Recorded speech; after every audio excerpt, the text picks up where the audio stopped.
Okay, let's unpack this. If you love setting sail, well, we're diving into a real powerhouse today, Port Canaveral. Absolutely. The sources you shared, they paint this picture of a port that's, not just another place to catch a cruise. No, not at all. It's been named the best U.S. cruise home port. Right, by Cruise Hive for 5 years running. 5 years, and unbelievably, it's the second busiest cruise port on the planet. That's just massive, a huge deal if you're into cruising. It really is. For anyone passionate about cruise vacations, Port Canaveral is like a central hub, the scale, the efficiency you need to get those titles Yeah. and handle that volume. It means it's a seriously well-oiled machine designed to get you on your ship smoothly. Exactly. And you, our listener, you sent in this treasure trove of sources all about this Central Florida cruise giant. Yeah, lots of good stuff in there. So our mission today, a deep dive into this material. We want to figure out what makes Port Canaveral such a top departure spot for cruisers. Explore the options, the variety. Yes. And pull out all the key info you need for a smooth cruise starting from Florida's, well, unique Space Coast. We'll hit the scale of operations, the big cruise lines based there, how to actually find your way around the terminals. The practical stuff too, right? Getting there, parking. Definitely. Parking, what to do nearby before or after your cruise, maybe even look at a sample schedule from the sources. Sounds good. And everything comes straight from the material you provided. That's the plan. Okay, mission clear. Let's start with just how significant Port Canaveral really is.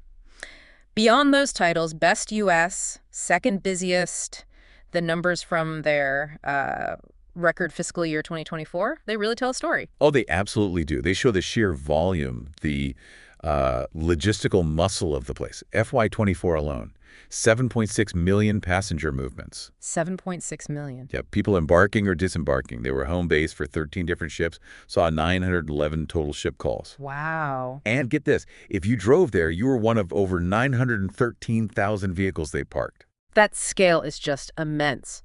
Trying to picture 7.6 million people moving through, it suggests they really got their act together. They have to.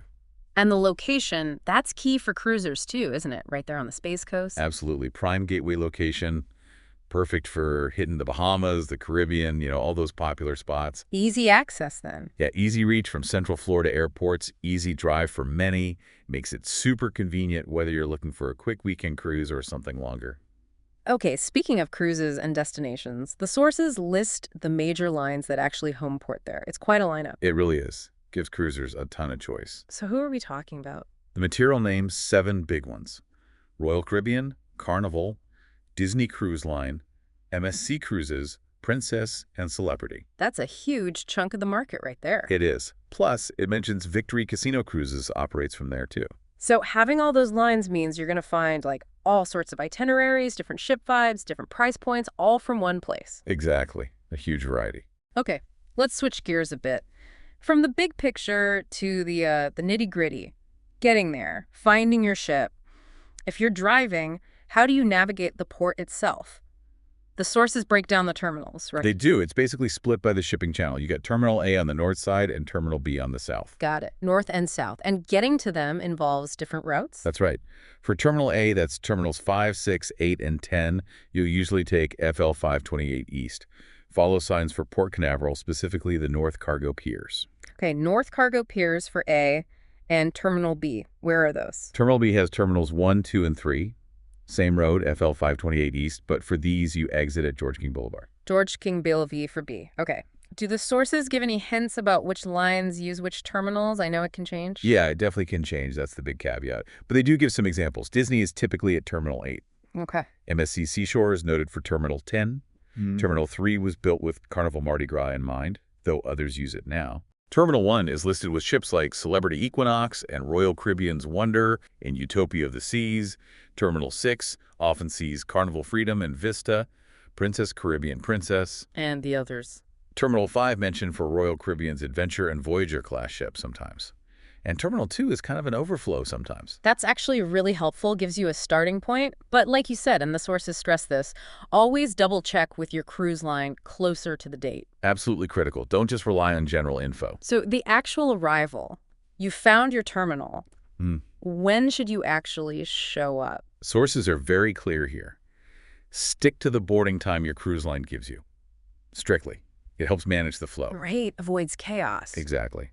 And another key point, the on-site parking garages and lots. They do not open before 10 a.m. for embarking passengers. Good tip. So showing up at 8 a.m. hoping to park is a no-go. Correct. Don't arrive super early expecting to park right away. Okay. And luggage. Getting it from the car to check in. Porters are right there at the drop-off points. They're provided by the cruise lines, ready to help with your bags. Perfect. Now, parking. Always a big question for drivers. What are the options, the costs? On-site parking is available right at every terminal.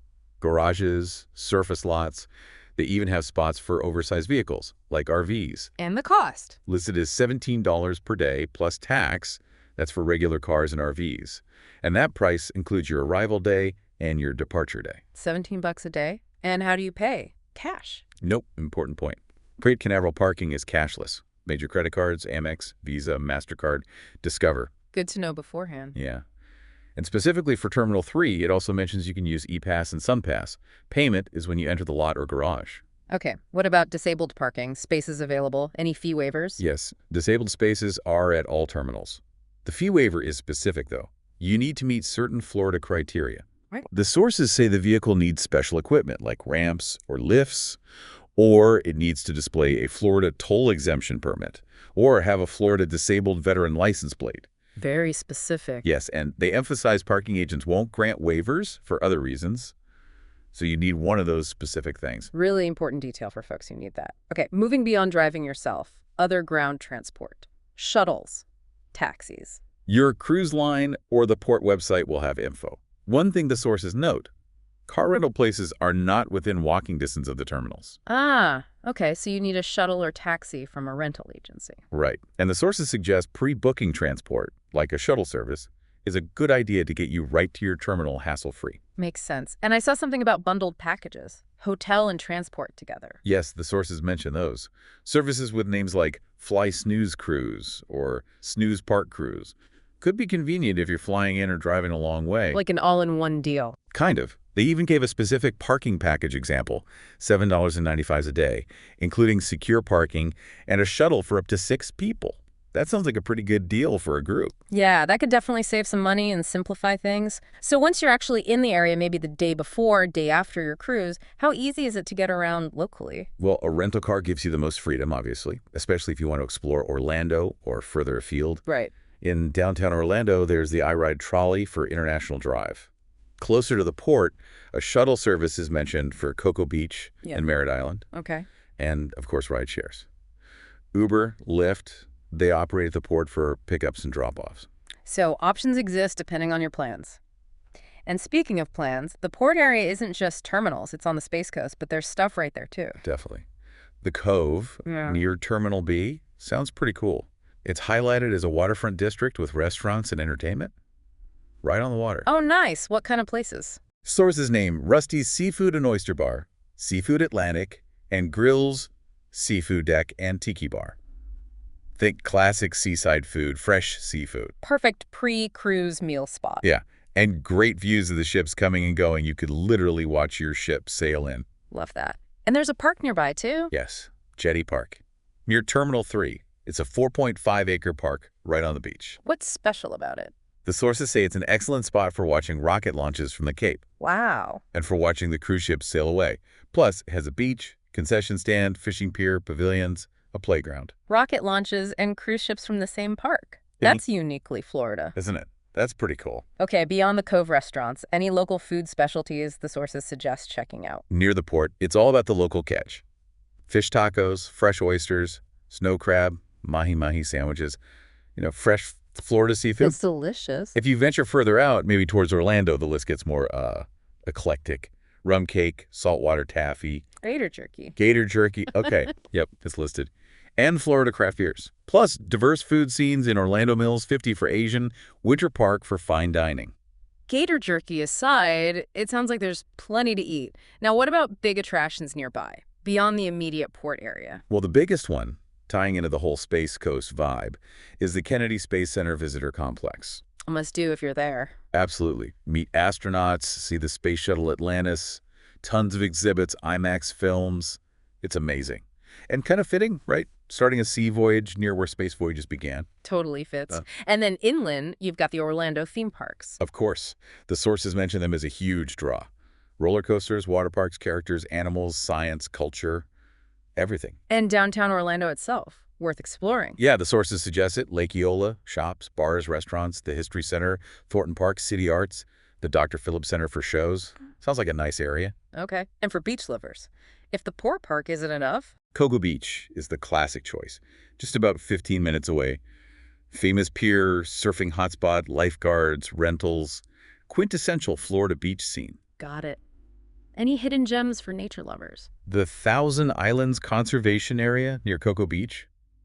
Sources suggest kayaking through mangrove tunnels. Oh, cool. And you can often spot wild manatees and wading birds. Imagine kayaking next to a manatee. That sounds incredible, truly unforgettable. Yeah, really special. Okay, quick switch to shopping, last-minute needs or souvenirs. Oh, plenty of options. Orlando has everything from designer malls like Mall at Millennia to outlets Right. closer to the port. Yeah. Cocoa Village for local art, the big Ron John surf shop, the KSC gift shop for unique stuff like freeze-dried ice cream. Freeze-dried ice cream, classic astronaut food. Exactly. Plus the Avenue Vieira, Merritt Square Mall. Lots of places to shop. And the sources mentioned a bit about Orlando's history. Just briefly. Founded 1875, Citrus Hub, then the Great Freeze changed things, and growth really took off with NASA and the theme parks. So it has layers beyond the tourism. Good context.